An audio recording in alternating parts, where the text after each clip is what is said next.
and purpose. Beyond the field of engineering and education, she has also made her mark in the financial industry. She is a four-time MDRT, or Million Dollar Round Table qualifier, a prestigious global recognition awarded to top professionals in insurance and finance. Her excellence in leadership also led her to become a former unit manager at True Life UK. Today, she continues to inspire many as a speaker on both local and international platforms. In addition to her professional achievements, she is actively involved in sports, charitable works, and community center initiatives.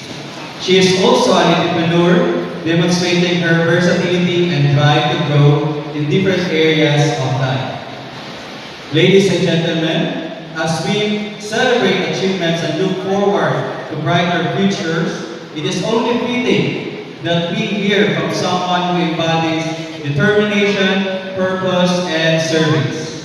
Let us give a warm and enthusiastic welcome to our guest speaker, Engineer Faye N. Ramirez.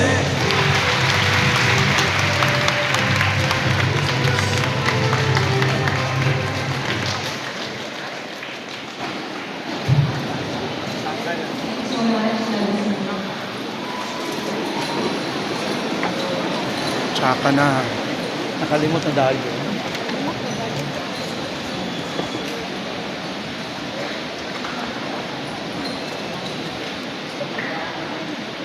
Good afternoon to our school administrators, teachers, parents, and most especially to all the students who are being recognized today. Before anything else, gusto ko munang magtanong, sino sa inyo ang pagod na? Oh, you're very honest. Yung pagod na pumunta dito in the middle of the heat, di ba? Mag-ayos at maglakad sa mahabang proseso na. Pero kahit pagod na, nandito pa rin kayo. And I believe that says something. You are here kahit pagod na kayo because your recognition carries your story. This is also the reason why I am here. I carry my story, and coming back here in City High feels very personal to me. Years ago, I was a student also in this school. And this place did not just educate me, it held me together. Niyakap ako ng City High noon. I entered this school in 2008. 12 years old pa lang ako noon. And just a year before that, our father passed away. So at 12, hindi lang ako pumapasok para mag-aral. I was learning how to carry grief, responsibility, and uncertainty all at the same time. Anim kaming magkakapatid, and like many families, we had to adjust quickly. Alam niyo ba, may mga araw na pumapasok ako sa school na butas ng aking sapatos. Tapos alam natin, ang oval, di ba? Medyo basa pag umuulan. May mga panahon na motivation ko na galingan sa math quiz balls, as I represent the school also before sa mga quiz bee, ay hindi lang dahil mahal ko ang math, kundi dahil sa mga allowance na binibigay during our review sessions at mga meriendang inihahanda ng aming coaches. What may have looked small to others meant something very big to me.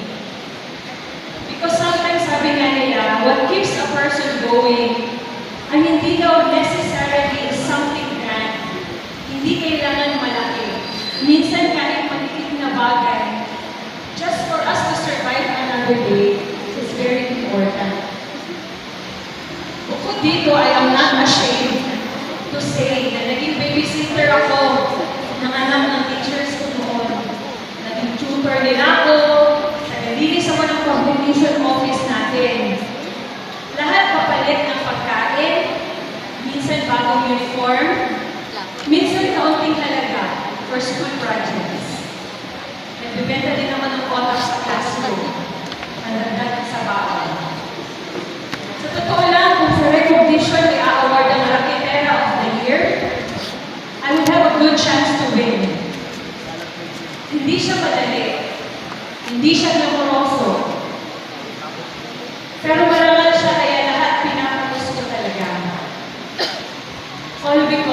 wanted to survive.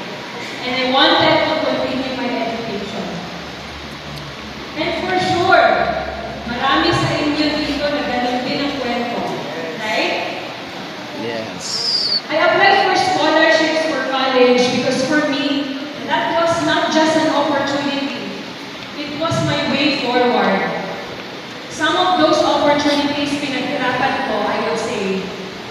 But some, they were given to me by people who heard my story and chose to believe in me. Even at the college, some of my high school teachers would still check on me, making sure na kumakain pa ako and making sure I'm still okay. And when I look back now, I don't remember the lack. Hindi ko gustong tandaan kung ano yung kulang noon. I always want to remember kung ano yung meron. And when I do that, I always remember the people. The teachers who helped me, classmates who shared what they could.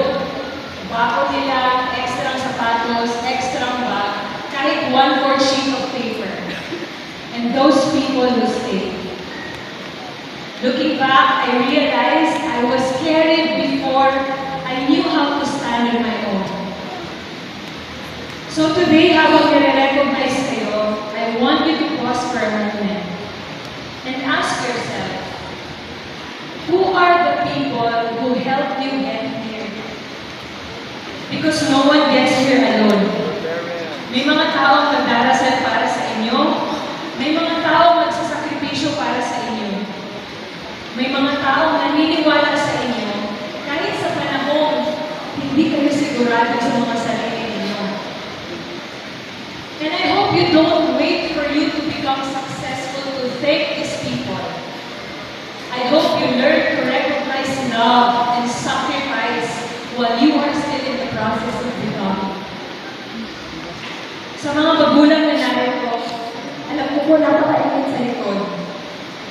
Maraming salamat po sa inyo dahil hindi man palaging masasabi ng inyong mga anak, pero bawat pumiyat, bawat sakripisyo, bawat pag-aalala, lahat po yan ay may bunga. And it is evident today ang bunga ng mga iyon. Nakita niyo silang nakapagtapos ng isa na namang year level. One day, they will look back and realize just how much of your love carried them farther than they knew. So thank you for the quiet sacrifice that often go unnoticed. To the teachers and mentors in this place, thank you for the kind of work that often goes unseen. Sometimes one word of encouragement from a teacher can stay in a student's heart for years. One act of kindness can quietly change the direction of someone else's life. Off-script ito, pero nakita ko dito si Sir Dexter, one of my high school coaches, and I will never forget how he will share a part of his salary para makapunta lang ako dito on a Saturday for our monthly meeting.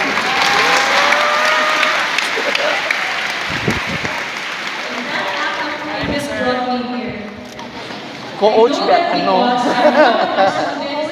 Nabago talaga ang buhay because of the teachers like him. If I may say this to all teachers, please never underestimate the power of your role. Because you are not only teaching subjects, you are shaping confidence, you are building character, and you are helping in the way these young people will see themselves in years to come. Sometimes a student will forget the lesson. Totoo yan. Makakalimutan niyo eventually. They will never forget how you made them feel. In most times, the most important thing a teacher gives is not just knowledge, but confidence, dignity, self-belief, and hope. My life is a proof that impact reaches farther than you think. 14 years since I graduated from this high school, I realized that every blessing every opportunity, every chance we are given comes with a question. And the question is, what will you do with it? para sa final resolution. Because whether lumaki kayong tapos or lumaki kayong provided, one thing remains true. Pinakikita ni Sir Juan. Someone paid the price for you to be here. So whatever you have, your talent, your leadership, your mind, your voice, your opportunities, I hope you don't waste it. Use it well and use it for good. Wow. Because recognition is beautiful, but responsibility with the gifts that you have is what gives it meaning. As you move forward, you will meet many people, and not all of them are meant to stay. Naadyo'y mamiya, naadyo'y mahawa. And we have to understand na hindi kailangan tanggapin talaga tayo ng lahat ng tao. You don't have to belong everywhere. In this modern technological and social media world, my mama taught me I have to choose my circle wisely. Because the people around you will shape your character. So huwag mo lang itanong kung tanggap ba nila ako. You have to ask, are these people helping me become better? Because not everyone who welcomes you is good for you. Choose relationships that strengthen your mind, protect your peace, and sharpen your character. We live in a world today where everything is visible. Your life, your face, your achievements. And slowly we begin measuring our worth based on how people respond. Likes, followers, views. Hindi naman masama, but they are dangerous foundations. Because one day, I tell you, the noise will quiet down, the applause will stop, and what remains is who you are when no one is watching. So please don't build your identity on things that can disappear. Build it on character. Build it on truth. Build it on values. Because you need to know who you are without the world telling you that. To our dear students, if you are going to believe that you can be someone in this life, naniniwala ba tayo lahat that we can be somebody in our lives? Yes. Allah. Students, naniniwala ba kayo? Yes. Naniniwala tayo that we can be somebody pagdating ng panahon. I hope you also believe that you can become someone good. Not just successful, not just someone admired, not just someone rich, not just someone accomplished, but someone good, someone kind, someone honest, someone dependable.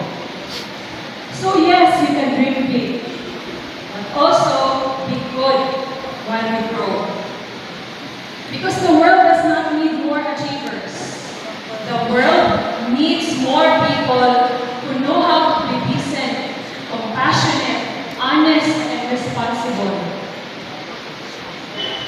Now maybe you're asking, so anong itsura ng lahat ng ito in real life? Because you are confined sa school, sa education, di ba? Andito lang tayo sa high school. Anong itsura kapag nasa real life? Kaya ba talagang magbago ang buhay ko? I'll give you a glimpse on what happened to my life, not to impress you, but to show you what is possible. Nung bata 12 years old noon, na pumapasok na may butas ng sapatos, eventually got to see more of the world. I have been to around 16 different countries in Asia, Europe, America, and Canada. I've had opportunities to speak to bigger stages, local and international. I've experienced having enough, even enough to help send someone tell you this. Behind those days were nights of struggles, nights of doubt, nights of crying, nights of asking myself, I still have the strength to keep going. So yes, it is true that our life can change, that your situation can change, that your story can change. But the goal is not to have more. Our goal is to become more. Because there are people in this life who hate so much, but they lose themselves along the way. I hope you don't become somebody like that. So if life gives you more, make sure you also become deeper, wiser, kinder, and more humble. Ito din ang rason kung bakit walang punto na ikukumpara natin ang buhay natin sa iba. Because every life, whether it looks easy or hard, is designed to teach us something. Even your struggles, even the seasons of your life na pinagdarasan ng sana hindi na lang mangyari. Sometimes the very pain that you are trying to escape will one day become the very thing that teaches you to become more compassionate, strong, and useful to this world. So sana huwag kayong magmadali at huwag niyong skip itong part na to. There is something here that still can shape you. Before I end, there's one more thing I want you to carry. This is a reminder that my kuya once told me, and I have never forgotten. Give yourself grace. O sa Tagalog pa, bigyan mo ang sarili mo ng awa, pagpapatawad, nang maibigay mo din sa iba. Give yourself grace when things are delayed. Give yourself grace when things feel uncertain. Give yourself grace when you do not get it right the first time. Because in life, this is not about getting everything perfectly. This is growing through everything honestly. You do not have to have your whole life figured out right now. You're allowed to be in the process. You're allowed to be learning. You're allowed to grow slowly and still grow beautifully.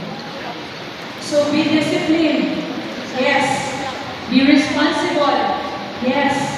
But also be kind to yourself while you are still becoming all these things. In all this, I saw God. Not just in big moments, but most especially in people. In my teachers, parents, family members, classmates, and in everyone who cared.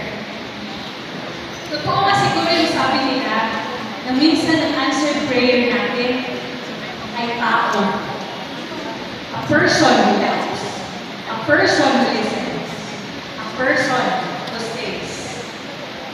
And maybe one day, with everything life will teach you, you will also become that person to somebody else.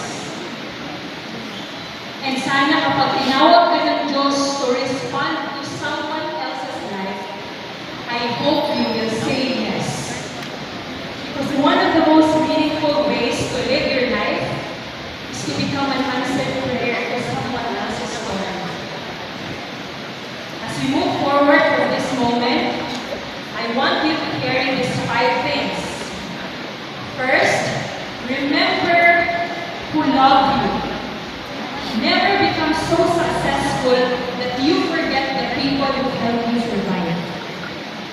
Second, choose who shapes you. For your environment will either strengthen you or weaken you. Third, know who you are beyond validation. Because identity built on applause will always be fragile. Fourth, use what you have for good. Your gifts were never meant to end with you. And lastly, give yourself grace. Bigyan mo ang sarili mo ng awa at pagpapatawad nang maibigay din sa iba. Today, you are being recognized for what you have achieved, and that is so beautiful. But life will not only test what you know, life will test who you are. And when that day comes, I hope you remember this. You are loved, you are guided, and you were never alone.